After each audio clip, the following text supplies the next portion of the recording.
Welcome everyone, and thank you so much for joining. And it's been a pleasure to host this thing along with partnership with WhiteSight.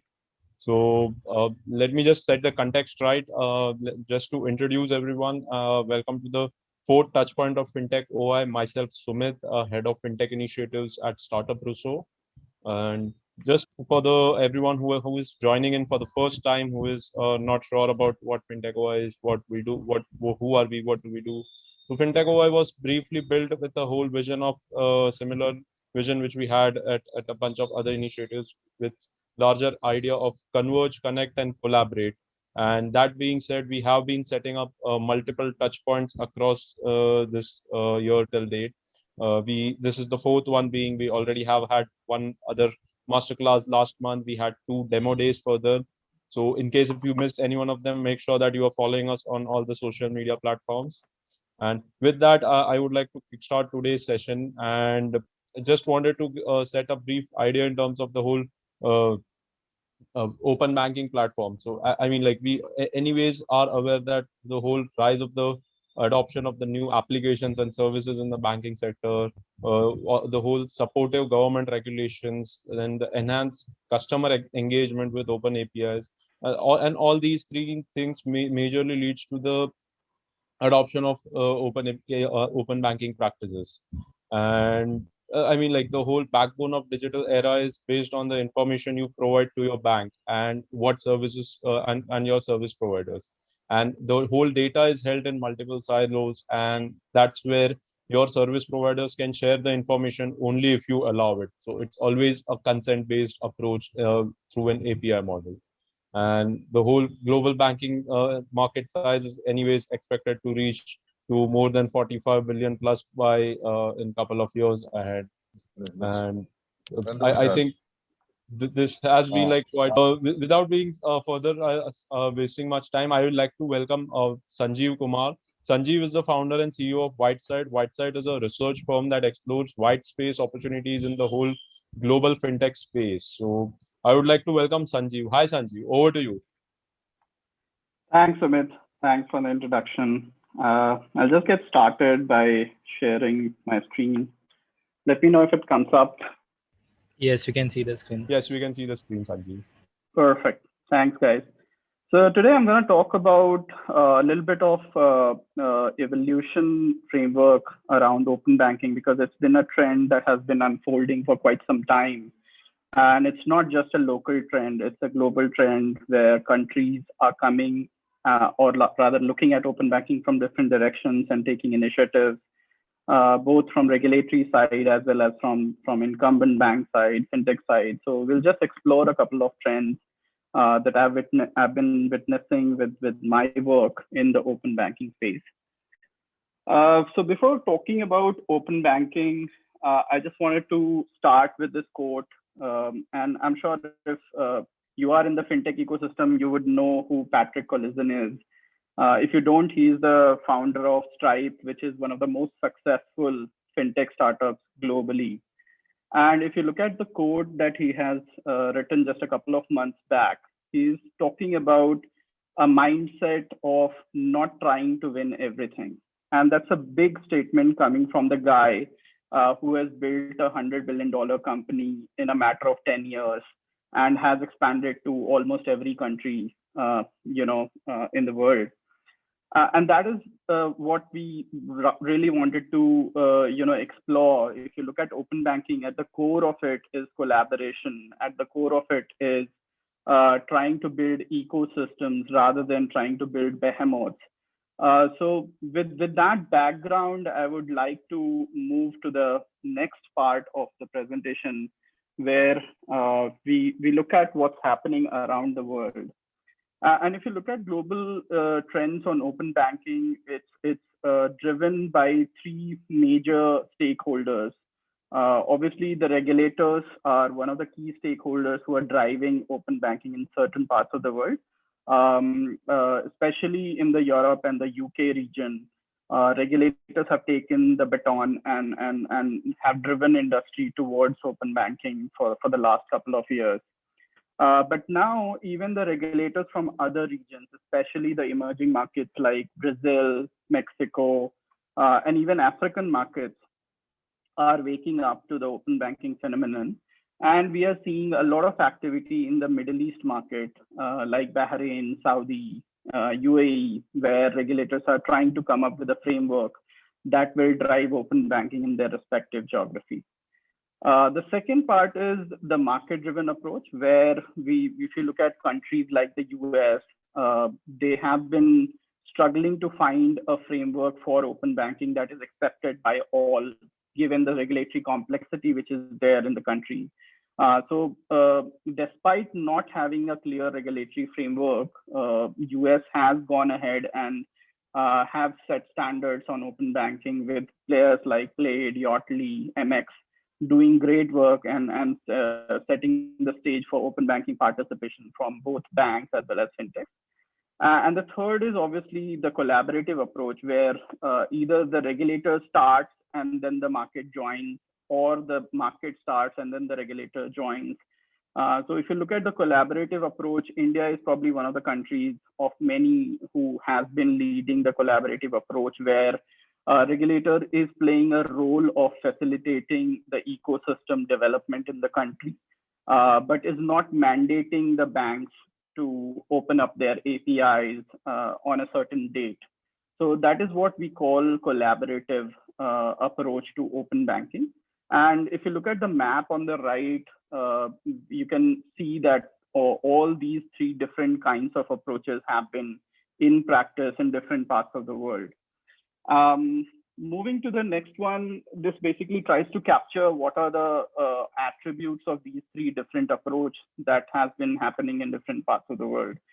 So as I mentioned, who starts the open banking initiative, that basically drives whether it falls into one bucket or the other. But apart from that, if you look at the nature of approach also becomes very important. So whether the regulator is giving prescriptions on what kind of APIs one needs to develop, what kind of standards they have to manage, or whether the market is proactively driving that is also important in how the open banking evolves in a certain part of the world. On the regulatory driven side, if you look at the motive, because it is driven by the regulators, the primary motive is to improve the competition in the financial industry. And owing to the increased competition, consumer protection, consumer benefits also accrue, and innovative trends come up. In the market driven approach, because certain players take the first step to start the open banking phenomenon, a lot of differentiation strategy comes into play from banks and fintechs who want to latch on to the trend and innovate on top of it. In terms of collaborative, you can see collaboration and innovation in the industry is one of the important objectives for driving open banking. In terms of participation, this is basically what describes whether participation is mandated by a regulator when open banking has been unfolding in a country. So when most of the cases when regulators are driving it, they kind of mandate the participation from incumbent banks, and they also lay out the reciprocity clauses in terms of whether the participants who are sharing the data will be the ones who will be using the data or the other way around. So those kind of limitations and participation mandates are shared by the regulator. And in the market driven and collaborative, it remains voluntary, but in the collaborative framework, regulators or whichever entity who is in charge of driving the open banking agenda, they tend to put incentives, facilitation to improve the participation from the stakeholders. And then implementation takes a bit of time when it is regulator driven. It is based on deadlines that are set by regulators on different parts of open banking expansion in the country. And when it is market driven, obviously you can't say how the implementation will happen, whether it's a winner take all market where one player comes in and sets the standard, or whether it takes time for multiple players to come in and then a consortium gets built and who does the evolution of open banking in that part of the world. And in collaborative, because multiple players are involved, there is a concurrent implementation that happens where regulator, incumbents, fintechs, data aggregators, all of them participate and move the agenda forward. In terms of standardization, which is one of the key part of open banking, because if you look at standardization, the way the APIs need to be exposed, if they are not standard by different banks, then that doesn't fall into the open banking bucket. So the standardization is very important, both the technical standards that will ensure interoperability of the APIs, and also the functional standard in terms of what APIs need to be exposed and how they should respond. Those are the kind of things that matter, and these vary in terms of the different kind of approach that regulators take. So that has been the difference in the approach that has been emerging in open banking world in different parts of the world. Now, coming to the framework that I wanted to spend some time, because a lot of people talk about open banking, and if you look at it, it has been trending for at least last 5 to 7 years. Just to give you an example, in India itself, the first mention of open banking was done almost 7 years back. It was in the interim budget, which Mr. Chidambaram was presenting in the parliament in 2014. And at that time, he introduced the concept, although in a vague manner, where he said, we can dream of a time when there can be one record which will tell everything about the ownership, assets, liabilities of a customer, and how that will impact the financial services industry. So a lot of things have happened from that time till today. And that's why it's important to understand what open banking is and what is the way forward. So in this framework, I have tried to put a distinction between terms like open banking, open finance, and open economy. And if you look at it, open banking primarily includes focusing on sharing account information data with participants who don't have access to that data, and enabling payments through payment initiation by a third party, leveraging the infrastructure or the payment rails that normally banks and a regulated player tend to have access to in a country. So open payments, especially from an Indian context, I mean, it will be like preaching to the choir. All of us understand what open payment is. Even if we don't understand, we use it probably day in, day out in terms of whatever UPI payment we do. It is powered by the open payment structure that has been established in the country. And account aggregation framework that has been laid out in India way back in 2016 is coming up, which will facilitate data sharing from bank accounts to different participants in a standardized and interoperable manner. So that is primarily the scope of open banking, where the data sharing of account information and payment initiation is the core. Now, many countries are moving to open finance, especially the UK, Australia, Canada. They have come up with specific framework to include other financial industries like mortgages, pensions, investments, insurance, retirement products, etc. So when you talk about sharing data and capabilities, not just data, right? So in order to facilitate open finance, you need to start sharing capabilities also. And by capabilities, I mean things like how do you do credit scoring? How do you do compliance? How do you do risk management? So when you start sharing these kind of capabilities with the partners, then it falls in the realm of open finance. And finally, we have a concept called open economy, where you can see the lines between industries are soon going to blur. And in fact, it is already happening. We all have seen multiple finance products from Amazon, Google, who are not finance companies. They don't have the regulation, they don't have the license, but still they can offer certain financial products, either in partnership with banks and fintechs, or on their own by leveraging partnership in an open economy world. So that's the kind of a framework that I wanted to introduce, just to set the context and introduce you to some of the things that is happening in the open banking world today and how it can evolve as we move forward.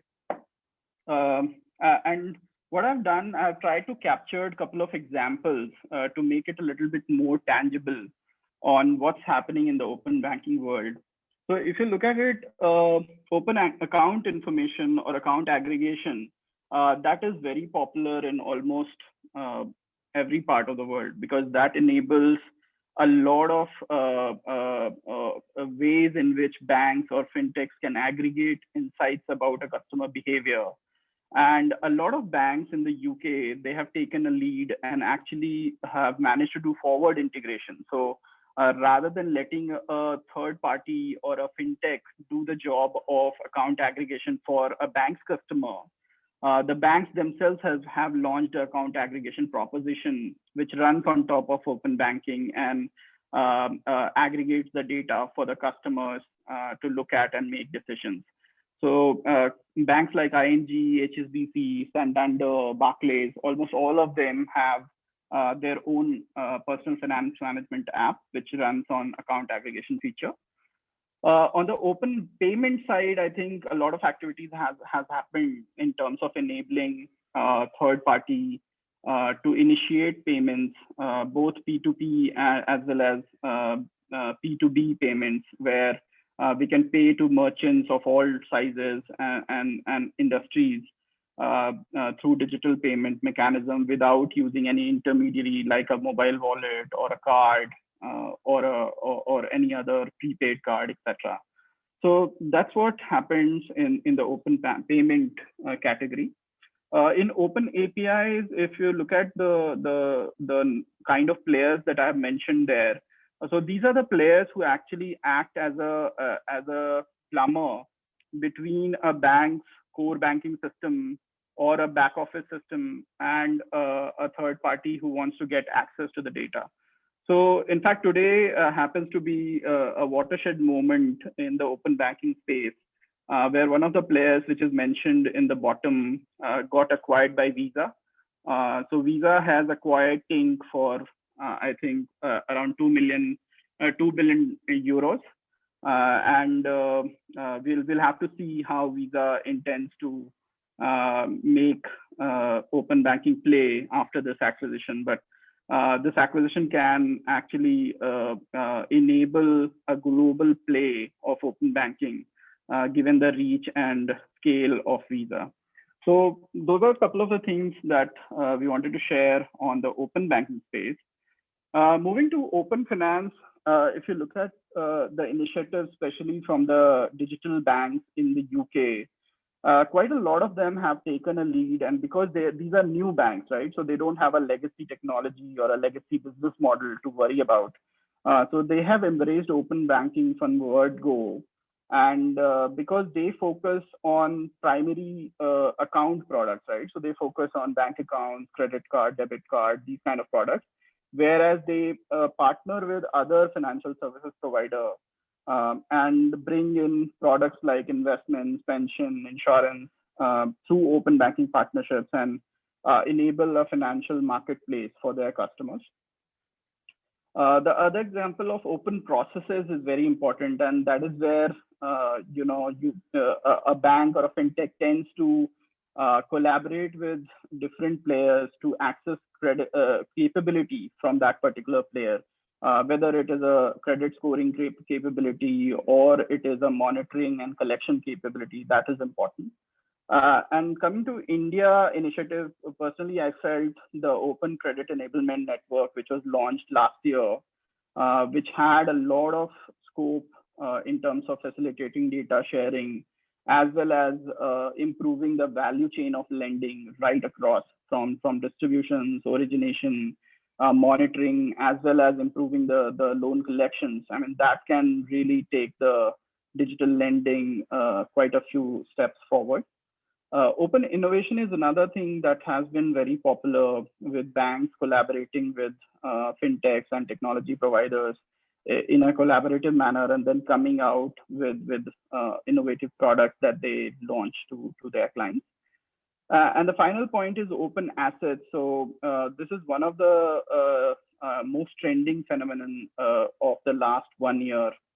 If you think of terms like banking as a service, banking as a platform, where a bank tends to become a backend partner and let a fintech or a non-bank launch banking services on top or to their customers. So that kind of things have started to happen where banks share their KYC capability, their risk management capability, or their access to payment rail capability to enable partnership with a fintech or a non-bank to offer embedded finance kind of proposition. So those are a couple of examples on open finance. In open economy, as I mentioned, there will be cross industry collaboration that will start to emerge, and we have seen quite a few of them happening already. So in terms of open data, I mean how you can collaborate and create a holistic view of a customer by sharing the data from different industry players. And there are some examples, especially the payroll industry, which has access to massive amounts of data. And the payroll data is super valuable. If not as valuable as the bank data, but probably after bank data, payroll data is the next most valuable resource which can talk about the income and the kind of history of a person's professional journey that can really unlock a lot of value in the way financial institutions understand about a customer. Similarly, on the business model side, there has been a lot of collaboration between a bank as well as a non-bank, which happened in the form of Apple launching a card. And there's another player called Mercado Libre, which is very big player in Latin America. They have partnered with Topazio, which is another mid-sized bank in Brazil, to launch a buy now, pay later kind of proposition in Brazil. So quite a lot of things has happened in the open economy space as well. And open talent is a new one, especially in the backdrop of COVID. We have seen a lot of remote work has been happening where companies are allowing people to work from anywhere they want. And in this backdrop, a lot of companies have gone ahead and started hiring in different parts of the world. And a company called Deal, which kind of focuses on international payroll, taxes, compliance, etc. They work with a lot of companies to enable cross-border employee and talent management. And the final one is open experiences. So this you can imagine, banks moving ahead and start to offer non-bank and non-finance services to the customers, which we also call lifestyle products and lifestyle services. So a couple of initiatives we have seen that has started to happen on this front, where you can see DBS in Singapore doing a lot of things which is not directly related to banking and finance. And another example is Caixa Bank in Spain, which has a digital offering called Imagine, and they have created it as a lifestyle platform, which brings a lot of non-financial products and services to their customers. So that's a little bit of background on how we have seen the fintechs and the banks and the non-banks start coming together and exploring open banking from their respective vantage points. And if you look at this slide, I'm just trying to explain a couple of roles that banks can take in the open banking evolution journey, and talking about some of the examples as I covered in the last slide. So in open banking, if banks can just want to do account aggregation services, for example, what ING has done with Yolt, that falls under that. In terms of platform banking or marketplace banking, there's an example called Starling Bank, which has created a marketplace with different players who offer their services on top of the Starling platform. Embedded finance, as I mentioned, is a big play where Goldman Sachs has done multiple partnerships with big tech players to enable lending products and credit cards. And lifestyle banking is around how do you move on from being a finance-oriented player to a lifestyle-oriented player. Where one of the banks in Russia, Tinkoff, they do quite a good job, where they have offerings on the telecom side, on the e-commerce side, rather than just looking at them as a banking player. There are quite a few banks who are doing it. In fact, if you look at it, there's a bank called Kakao Bank in Korea who also does it well, the lifestyle banking proposition. So that's how banks have been moving on with their respective journey in open banking. And this slide specifically talks about the capabilities that the banks or the financial institutions or fintechs, they will need to have in order to move on to their journey. So quite a lot of things are evolving as we speak. And a lot of banks and fintechs have been developing their capabilities to move forward with their open banking agenda. And we'll have to see how some of these capabilities can be adopted in a wider framework and bring innovation to the consumers at large. The final slide I just wanted to mention, we hear this term digital transformation quite often, and half the time it gives a very ambiguous picture on what it means. So I just wanted to take a shot and present a framework that potentially can demystify what digital transformation can mean for the banking and financial institution players. So if you look at it, legacy banking that has been happening for the last, I don't know, 400, 500 years, it tends to be vertically integrated, where a bank does everything from customer acquisition to customer servicing to bringing a basket of financial products to their customer.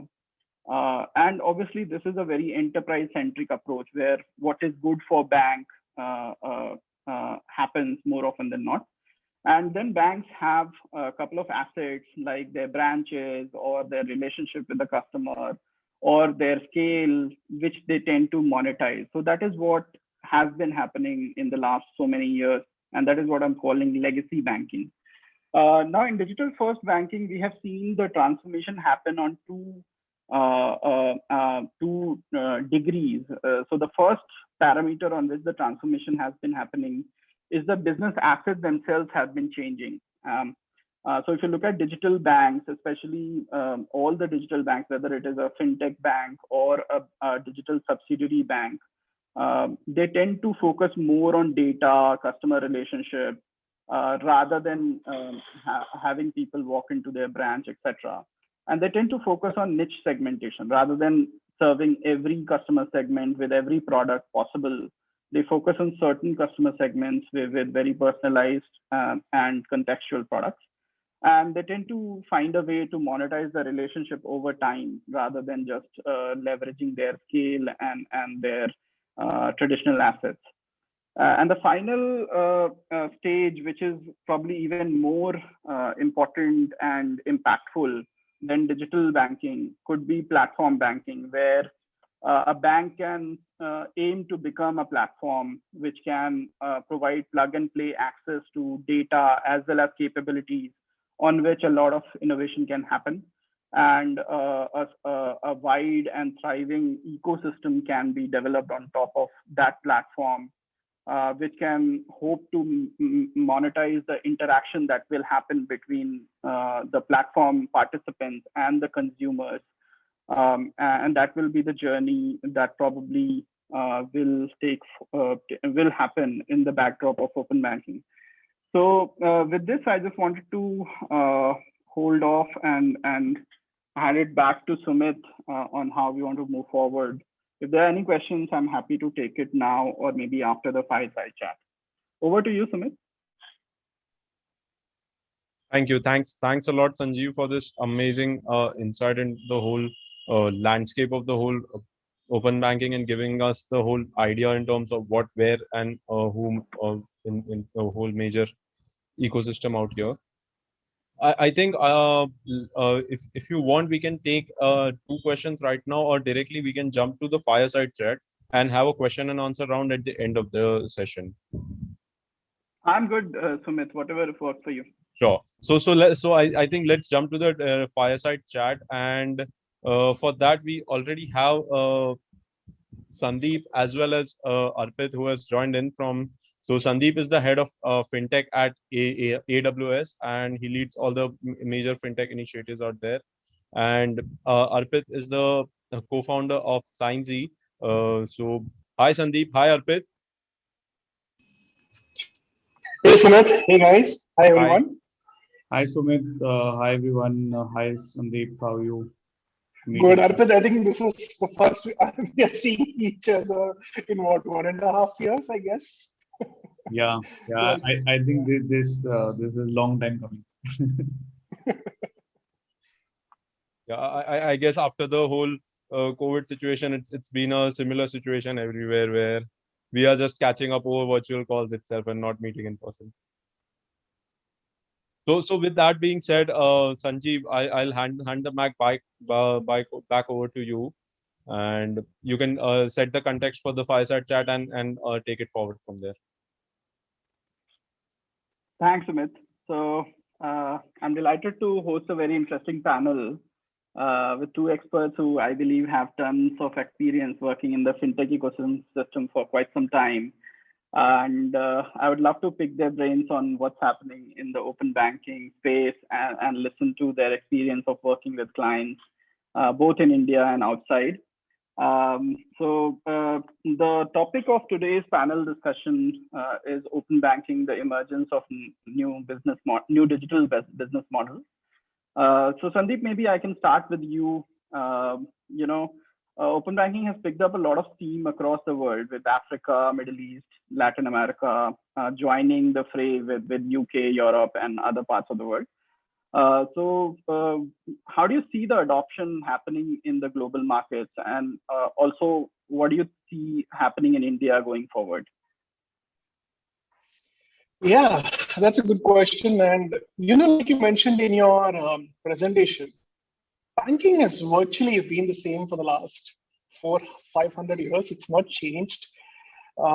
Even in India, right? If you look at banking, it's been the same since the 1990s. Yes, we have a website, but that's about it, right? And I think what's happening is typically, and all industries go through this, right? Each and every industry, when you see globally, they go through phasing. They go through a phase of consolidation and then deconsolidation, for the lack of a better word, right? Yeah. So, and that's that's happening in banking right now, right? Just like you mentioned, earlier, if you wanted to do anything, whether you wanted to you wanted to take a loan, you want to take insurance, you typically talk to your bank, right? And it's not too far in the past where you, even for the smallest things, you would have to go to the bank, and there would be this guard who would be standing outside the bank with a big gun over there, and that is totally alien in today's world, right? Yet when you go out, you do see banks like that, right? You do see that. And I'm not just talking about India, I'm talking about other developing countries, whether it's Indonesia or Philippines. It's still there. It hasn't changed. And what we're seeing is, anytime there is something that's people try to find niches and then build on top of it, you find a value getting unlocked, right? And this is something we're seeing in the banking industry, right? And not just in India, UK, for example, where I think is where a lot of these neobanks started, right? Whether it is Monzo, whether it is Tide, right? They all started there. They've all scaled up. Germany has got N26, for example. Finland has got Checkout. Sorry, Finland has got Checkout, right? You all have these neobanks in Europe specifically, which have managed to do it to a particular extent, right? So in terms of what we are, sorry, somebody's asking a question. I heard someone. I guess not. No, I think so. Yeah, you can go. Yeah. So and what's fascinating is to see how it's going everywhere, right? And there are two aspects to this, right? So it's not just There's one where actually not two. I would say there are three aspects. One is the consumer appetite is changing, right? As a consumer, I want to be able to do things on my phone, or I want to be able to do things on my remotely. It has to be easy. That is a big difference which has happened, especially since the lockdown started last 1.5 years ago. We are so used to having things delivered to our home. Yes, we are so used to having things on our phone. We now demand that from almost everything, right? Including banking. The second part is the entire ecosystem that's developing, right? And that includes fintechs, it includes ISVs, it includes consulting partners, right? Who have actually been skilling up, right? And the third and most important point is also regulation, right? On how regulation has evolved. So if you look at your UK, for example, one of the reasons Monzo started was because of a new type of license that was available to them, right? In Australia, they launched the Open Banking Initiative, and we've seen an explosion of fintechs and banks working together to solve problems over there, right? Through the Open Banking Initiative, and we are seeing some similar stuff in India as well. So I don't like to predict the future because it's very difficult and it's a fool's errand. But yes, I think you're going to see value getting unlocked in every vertical that banks traditionally have been the owner of, so to speak. Thanks a lot for that, Sandeep. So Arpit, moving on to you. I know Sanjeev has been working in the space for quite some time with both banks as well as fintechs. So would love to hear from you. How have you seen the open banking space evolve in the country, and what are you guys doing in the space? Yeah, I think one, thank you and for the inviting us here, and I think a fantastic presentation, Sumit, that you and Sanjeev, that we saw from you, and I think you had very well captured the way open banking has grown over the years and what it has from digital to platform. And I think the way we have seen in the last few years is that initially banking digitization was only about changing from physical to maybe some kind of interface which was digital. Yeah. And that was phase one. And I think that was the base or infrastructure which was needed to launch this second phase, where once we have reached that first phase, which I think banks pretty much did on their own with vendors and partners, etc., etc. But once bank had this digitization done, maybe for their own purpose, it allowed a lot of fintechs now to come and say that you're already digital. Can I just throw an API and get some data from you? Or can I just pull some data from you if I give you certain information? And I think this second phase, which is now underway, where digitization has happened, with some it has happened, with some it has not happened, but I'm just taking a generic view. This second phase, which now the banks are going under, I think is going to be the most interesting phase, because this is where the fintechs, and maybe a loosely used term, or the front end interfaces, which are consumer companies, are going to lead to consumerization of banking. And I don't think that consumerization of banking could have been possible by just building a digital app or by just building a great internet banking website. And this will be most beneficial definitely for the end consumer, because we are used to an Amazon experience. We are used to an experience of delivering things at home. I think Dunzo has changed life for so many people. And I think this consumerization of banking will now emerge because the basic infrastructure is ready in India. And I don't think it's ready anywhere in the world, to be honest. Now we work at a lot of places globally. I think India is possibly the only country which is as digitized in their banking infrastructure. And I think we are way ahead of some of the developed countries, even like US.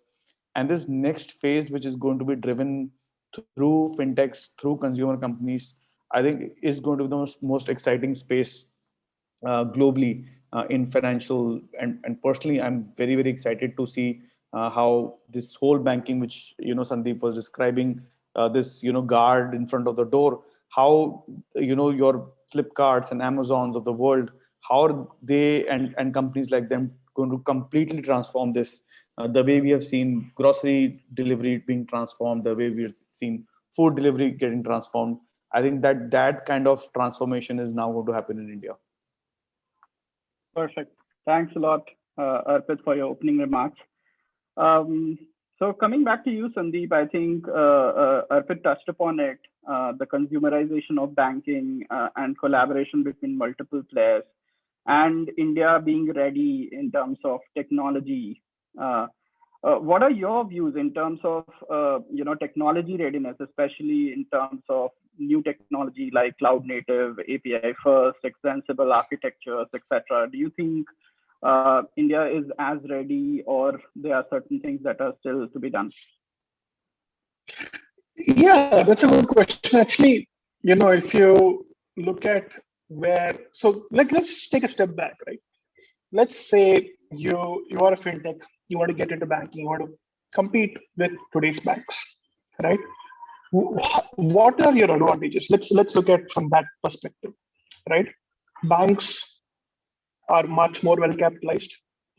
They have much better operations. They are much larger size, right? The only advantage which a fintech has today is speed, right?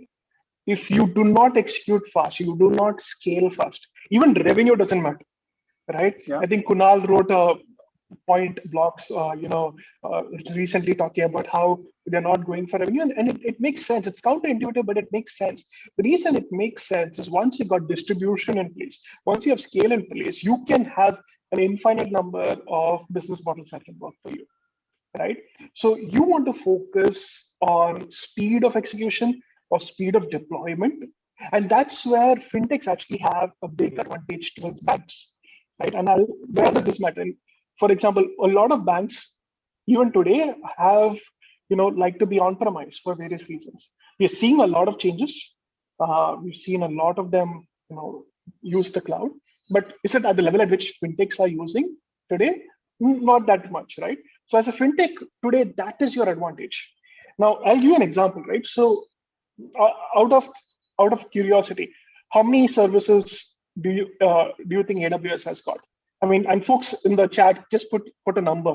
How many services AWS has got? It's like 10 services, 20 services, 30, 100.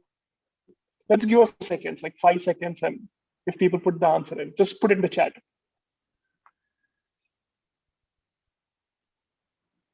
Okay, looks like lots of people are shy. 1,000 plus. Oh, I wish it was 1,000 plus shares.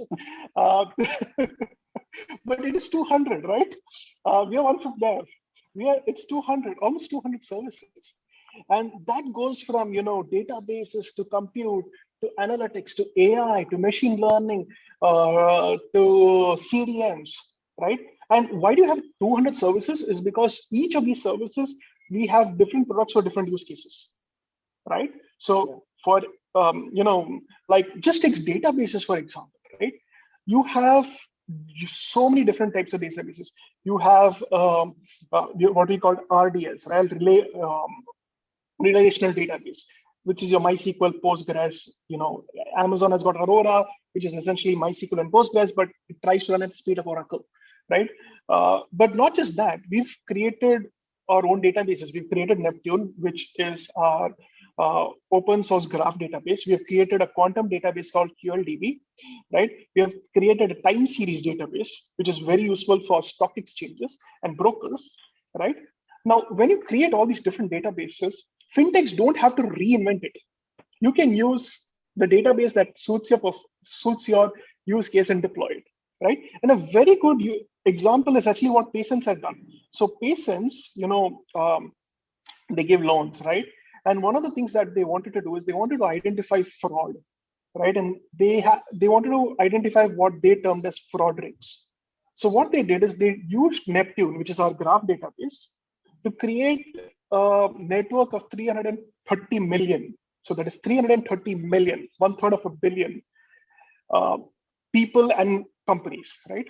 And they were connected multiple times, billion times through different connections.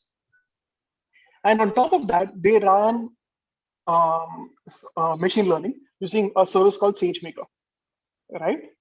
Using that, they were able to identify fraud rings. And where there was a fraud ring, anyone in that fraud ring, they didn't give a loan to. So they were able to identify before giving a loan using different parameters who can be a good customer, who's potentially a bad customer, right? Now, they had made an estimate. If they had to do this in-house, it would have taken them almost 1.5 years because such a database at that scale did not exist. At Amazon, because AWS it existed, they were able to do it, got up and running in 3 months. Where is 3 months and where is 1.5 years, right? It is a massive difference. So that's one place where we see startups using, and we've been quite, vocal, and we've been quite efficient in getting services here.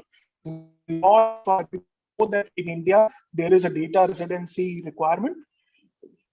If there is demand, we get the service in India to launch it, which means fintechs don't need to reinvent that, right? So if you ask me in terms of tech adoption, I have seen fintechs adopting really. In fact, Arpit's own team, I've seen their teams adopting some of the more advanced technologies really fast. So, he can also give from his perspective. But yes, we are at that stage where number one, technology is democratized thanks to open source and thanks to the cloud. And number two, you have fintechs adopting it to develop new models that didn't exist before. Perfect. Thanks a lot, Sandeep. So coming back to you, Arpit, apart from the technology adoption, a lot of banks in India, and I really want to hear your views on what you see on the bank side, because a lot of banks in India have started to set up digital arms, for example, Kotak 811 or Yono, or recently Bank of Baroda's digital lending division. So how have you seen the adoption of technology from these digital arms of these incumbents? And are they moving ahead with the collaboration agenda with the larger fintech ecosystem through their digital evolution? Yeah, so what I genuinely feel is that it has been a good learning for banks, to be very honest. I think everyone started with believing that they will be able to build a Netflix-like experience or a Amazon-like experience for their customers. I think with their own experimentations, they have realized that that's not possible, and not because of any specific reasons which are lacking within banks, but as Sandeep was mentioning, that fintechs move at a very fast speed, and the level of execution that they do within a short period of time, that is not possible with a big sized bank. So where I actually see moving is, and if you see now, a lot of banks, instead of talking about their digital assets, have started moving to a more open API world, and that's why I think what your call is also on, right? And I think that is what is working. And if you see, there are these aggregators which are basically between now a consumer and a bank, and they're somewhere in the middle. And I think that is the right approach. Bank defining the consumer experience, I don't think they have done well before. As Sandeep was mentioning, right, putting a guard with a gun on your door, that's where you lost your consumer experience to start with. And I don't think that's going to change when you do it digitally. So there are companies which are really good at consumer experience, which are driving, and you look at it, a cred would drive more business to a bank than their own, X, Y, X111, whatever you want to call it, app ever will.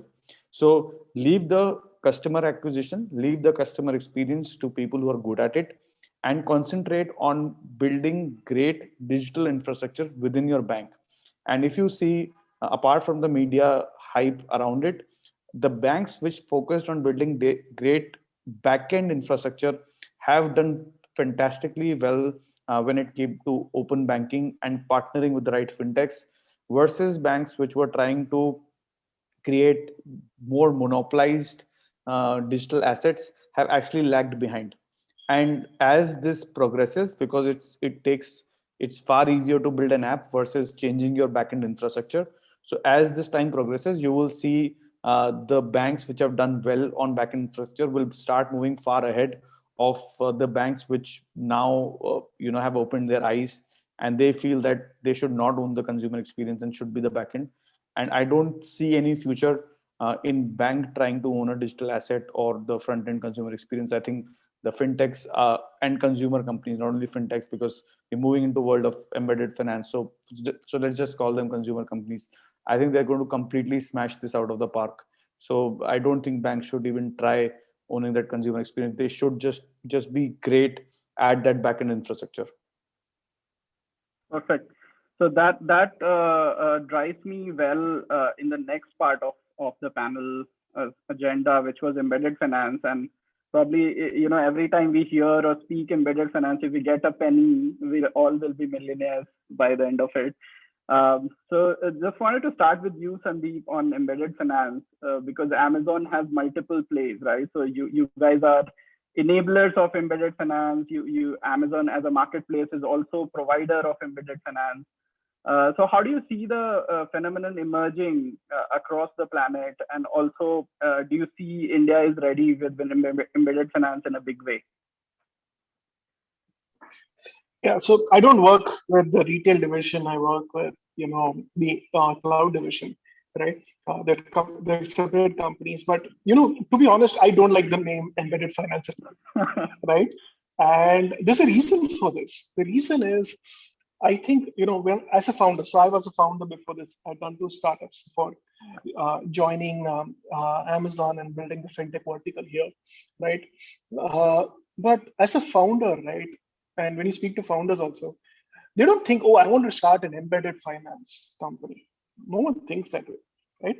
There's a use case that they see, there's a problem statement that you see, and they see that problem statement quite often than not can be solved through finance, right?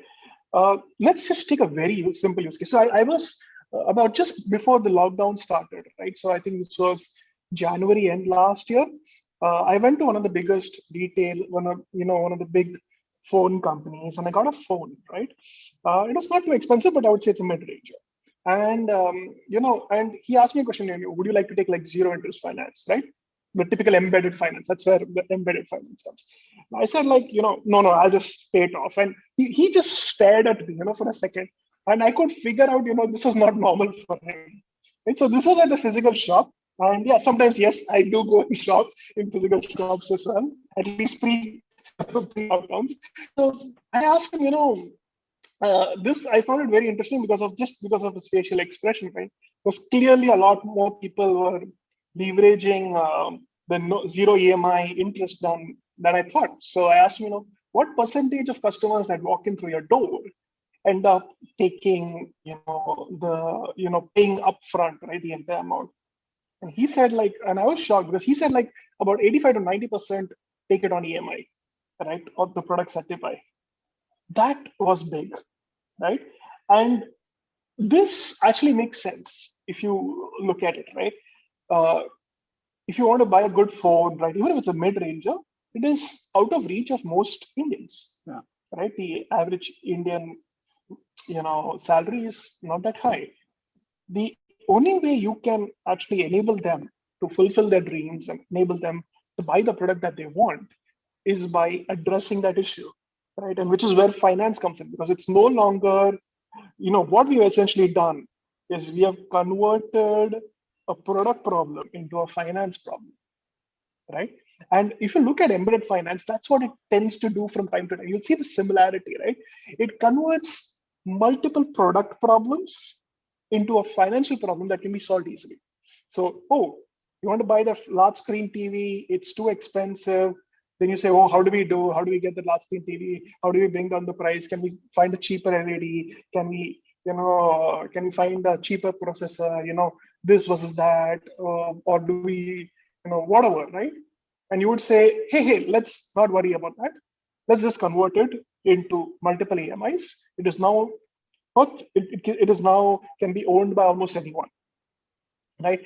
And that, in my point of view, is the core of embedded finance. Solve different problems in terms of finance, right? It's a little different way of looking at it, but I like to look at it that way because it makes a lot more sense. Yeah, absolutely. And another term which is very popular these days is buy now, pay later, is what you were trying to describe probably. And it's really painting the world in a different way. And embedded finance is probably buy now pay later is one of the most popular use cases of embedded finance. Oh yeah, So thanks for that. absolutely. Yeah.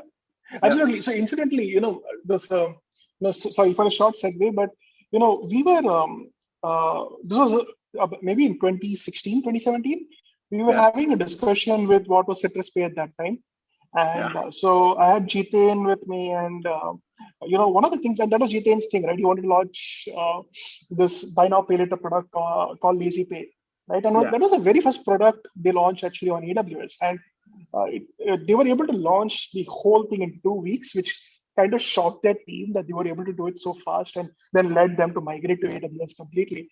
But in the early days, I know how it was looked at. Like people would say, would this even make sense? Would this even be possible?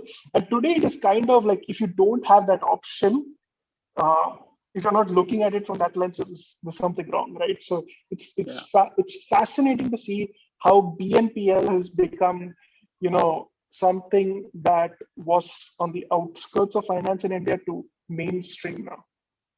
Yeah, absolutely. Yeah, thanks, Sandeep, for that. So coming back to you, Arpit, I think you mentioned about the banks focusing on digital infrastructure could be more successful going forward.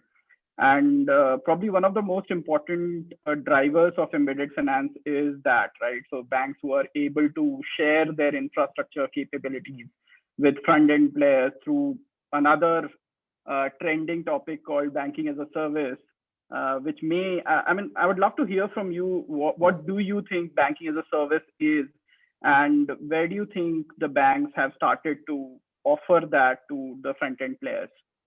Yeah. No, in fact, I had written a post on how banking as a service may be a wrong term, because I felt that banking to start is a service. So, in any case, the term didn't make sense to me, but I was corrected by someone later, and I realized that banking as a service is where, as a bank, I have a certain license to either lend or take deposits, or maybe extend a loan, allow payments, whatever that banking license is. And when I decide to share that license the way you share infrastructure on an AWS, when I decide to share that license with someone for a fee, that is basically banking as a service. I think everything else around it is not really banking as a service. Everything else around it is the frills, is the packaging. But truly, it is the ability to share your lending, your payment, or your deposit taking license with another company to utilize it, and then provide services on top. And I think the real growth that India has seen, I think, is in BaaS. While it may not be very visible to the outside, but if you see a lot of front-end consumer companies which are today either embedding finance or embedding insurance, if you were to go 1 year back, if you're booking a ticket through a Make My Trip or anything, you would not see embedded insurance products. Today, no matter what you're doing, you're buying a cloth, you're buying a mobile, you'll just see embedded insurance products. And I think there are several companies, and similarly, you see almost all consumer companies now having their wallet. That was not true a year ago. A year ago, you might have an Ola Money, you might have once in a while, even an Uber did not have its own wallet. So it was not common for consumer companies to have their own integrated payment products within their suite. But India has seen, I think, one of the best growths in these BaaS companies, so to call. And what these companies have done is that they've taken this license product from banks. They have created an API layer on top. So companies like M2P, companies like Discovery, companies like Decentro, and they have then enabled a consumer company to not deal with the bank at all, go through their entire API or go through their onboarding process, and simply go live as you would on, let's say, a cloud infrastructure, or as you would go live by using a SignZ API. But for us, it was easy to start with because we created it as a service on day one. It was not so easy for a bank. Bank created as a closed network of you have to become a customer first, then you will get some product. And I think the term is used open banking because you're opening up this closed loop. You're then also using term banking as a service because you're making this now license not only available to customers to use, you're making it available to other people in between to use. And then these people in between are making this available to consumer companies to build great experiences on top. And I think a lot of these middle players are not known so well, of course, but I think they're truly driving India's next growth, whether it's embedded finance, whether it's BPNL, whether it's wallet, prepaid card, whether it's embedded insurance. I think it's been driven by a lot of these BaaS players. I think while yes, it's a cool trend, but it's real. It solves a real problem, and I think we are just scratching the surface in this country of billion, more than a billion people.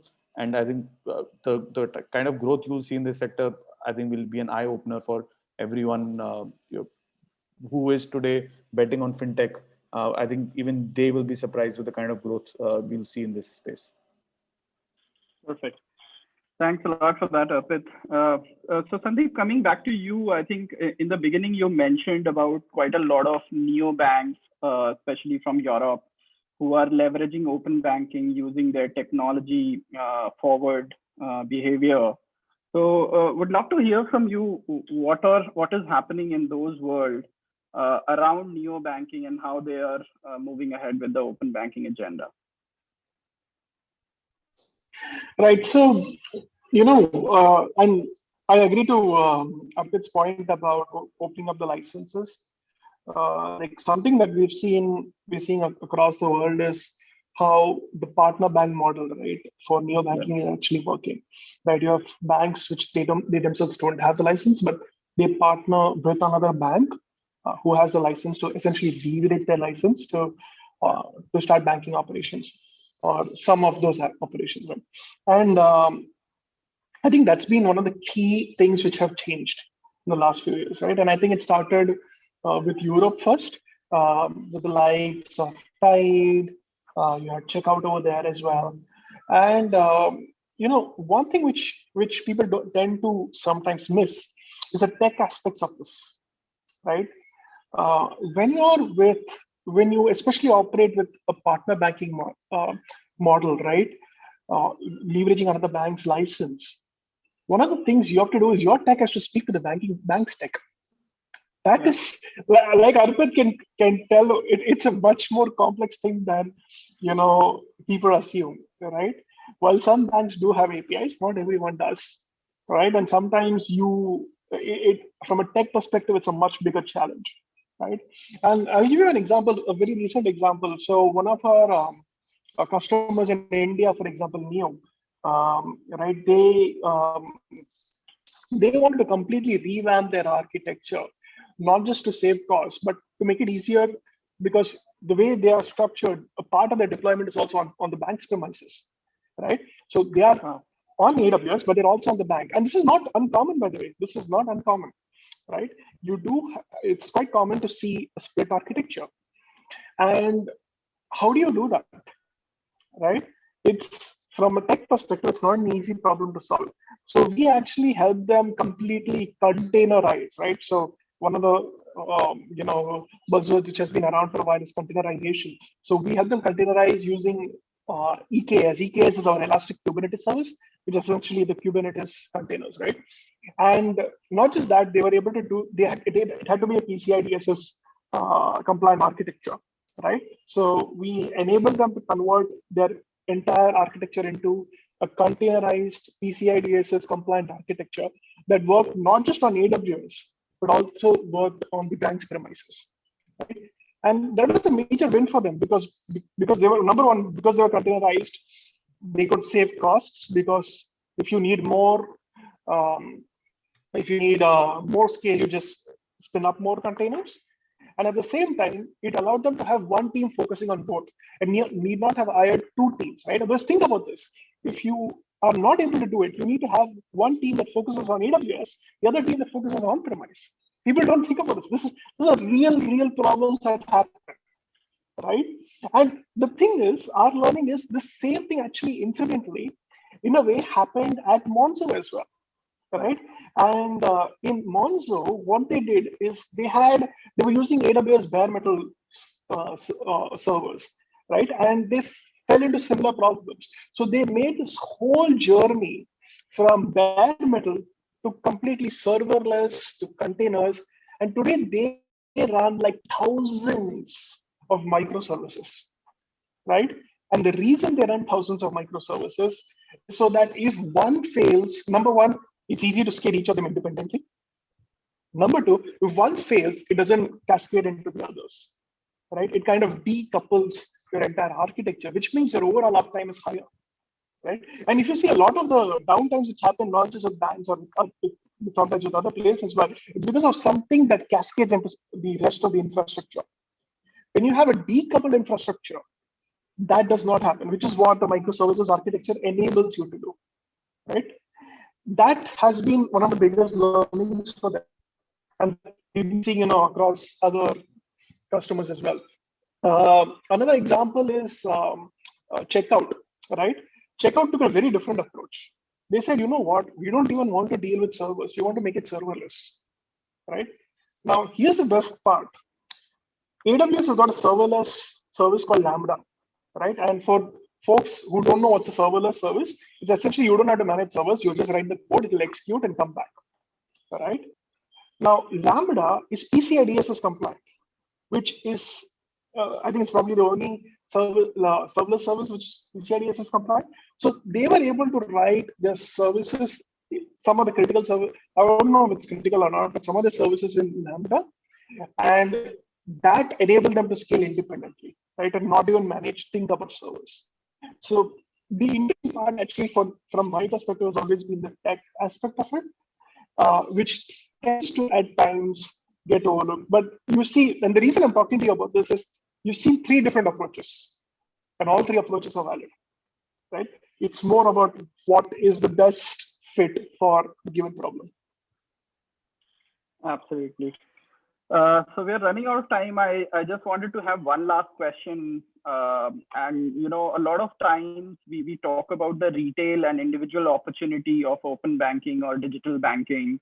But the SME opportunity is probably even bigger, if not as big. And just wanted to hear from both of you on what do you think is the SME opportunity in the space, especially in India, given that we are coming out of COVID times and we are seeing a lot of digitization that is happening in the SME space.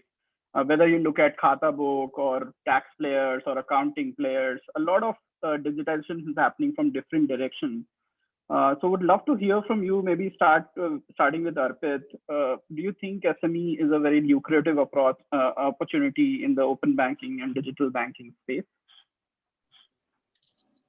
Yeah, I don't know lucrative or not, to be honest, but like consumer, SME space in India also will be defined by user experience. And if you see today, one of the fastest growing ones are Razorpay, because I think they have one of the best experiences when it comes to any SME product. And Open is doing very well. And I know a bunch of others too who are in SME and are putting good strides.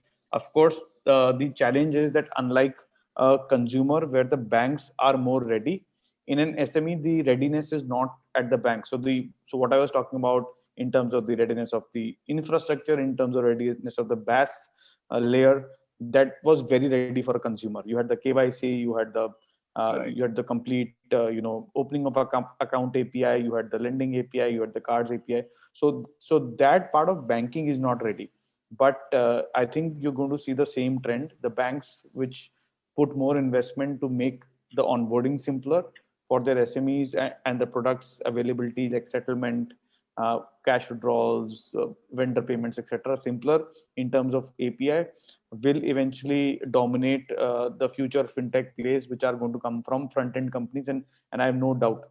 I think where a lot of, unlike a consumer, I think here there are slight complications. So just a better experience can lead to a differentiator when it comes to, so it may not be a commodity play the way consumer became, like you would go with the cheapest payment provider.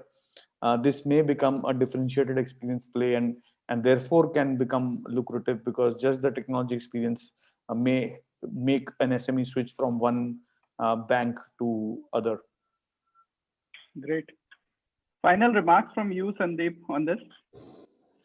Yeah, so, I think it's not just SMEs, it's MSMEs, right? There's also the micro.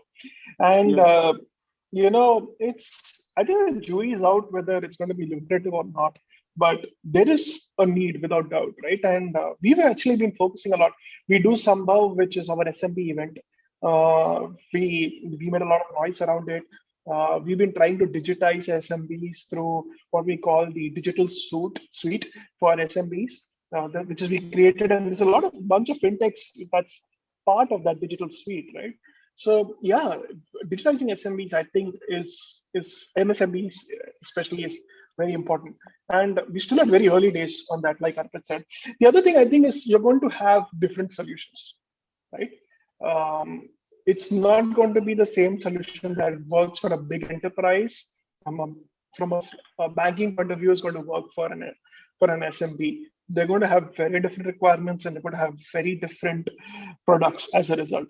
So it's going to be interesting to see, how that maps out.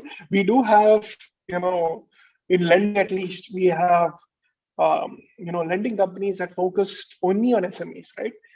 Lending Card, for example, is one of them, right? And they've managed to figure a good business model for themselves in the MSME space. So I think there is, like, for us, it's without doubt an important, a very important market segment. We want to help them digitize as well, and that's where our digital suite comes in. So you'll see the Sambhav is something that we'll do every year, right, as a means to digitize the SMBs, banking being a very, very important component. Great. Thanks a lot for that. I think we are now open to audience questions. So if you have any questions for the panelists, please feel free to type it in the chat box and I'll take it over. If you want to ask specifically something to Sandeep or Arpit, you can mention that in your message. But I just have a couple of questions. Maybe we can start with those. So one of them is, have you observed adoption of open banking is possible faster in countries where government control on the banks is minimal? So does it help if governments don't have a lot of interference or ownership with the banks? Yeah, no, I think it's a very good question. Without a doubt, if you look at even the India story, the driving force of this open banking is the private companies. I haven't come across a single public sector bank, to be honest, which is even near readiness to do an open banking. And you have so many private ones, and even the large ones who were slightly behind earlier are now actually very much at a very fast pace going to launch theirs as well. So I mean, this is absolutely true. I think I don't know whether it's government or not, but definitely in India, you see that big difference between a PSU and private, and that the difference is open banking. Perfect. Thanks, Arpit. So another question, probably, Sandeep, you can take it up. In terms of what roles do you see voice interfaces in India with Indian languages and worldwide? Oh yeah, that's very important, right? And of course, we are the Alexa here. Yeah. So interesting thing is, we got the Alexa team here 5 years ago to India, and they were just blown away with how people were adopting voice in India, right? And it caused them to kind of to rechange their approach. And now you see, all the devices are in India. We support Indian languages, right? So yeah, I think voice is going to play more and more important role. It's more from a regulation point of view. There are some roadblocks right now because how do you authenticate, right? Especially in authentication, can it be fooled? Is it there are some risks which are there, but without doubt, it's going to be key. Voice is just so natural to human beings, right? For us, it's extreme. It's more natural than touch. So as a result of that, I think we are still very early stage. You got companies like Active AI in it, right? Where they help with voice banking. They're working with a couple of banks in India, and I think a lot more in ASEAN. But yeah, I think that is something which will grow as time moves on. It's still very early though. Okay, thanks, Sandeep. So another question for Arpit on the consent architecture design. Timanna is asking, how does the consent architecture design hold back access to mean data? Do you think business data will come on DigiLocker? I'm not sure what I think MSME. I think you meant MSME. Yeah. Yeah. Hi, Timanna. How are you?